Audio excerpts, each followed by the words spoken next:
সকাল সকাল ঘুম থেকে উঠে রোজকার মতো যখন জামা কাপড় মেলতে গেলাম, দেখি মা আর কাকিমা মিলে জমিয়ে গল্প করছে। একটু পরে সেখানে কাকুও এসে হাজির হলো। সবাই মিলে সকালের আড্ডা বেশ জমজমাট ছিল। তারপর আমি আর মা বসে গেলাম সকালের জলখাবারে, মুড়ি আর তরকারি। কিন্তু খেতে খেতেই আকাশ মেঘলা করে হুট করে নেমে এলো ঝমঝমিয়ে বৃষ্টি। আবহাওয়া এক নিমেষেই বদলে গেল। আর এদিকে আজকে রান্নার দায়িত্ব সামলাচ্ছিল আমার দাদা। বৃষ্টি ভেজা দুপুরে দাদার হাতের গরম গরম রান্না আমি, মা আর দাদা সবাই মিলে একসাথে বসে তৃপ্তি করে ভাত খেলাম। আজকে বৃষ্টি হওয়ার কারণে বিকেলে আর মাঠে যাওয়া হলো না, তাই সময় কাটাতে চলে গেলাম ছাদে। চারিদিকে জমে থাকা জল, বৃষ্টি ভেজা ফুল গাছ দেখতেও বেশ অসাধারণ লাগছিল। সন্ধ্যার মুখে সবার জন্য বানিয়ে নিলাম গরম গরম চা।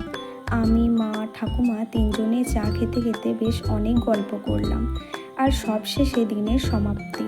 আজকের দিনটা আমার বেশ ভালোই কাটলো। আপনাদের কেমন কাটলো কমেন্টে জানাবেন কিন্তু।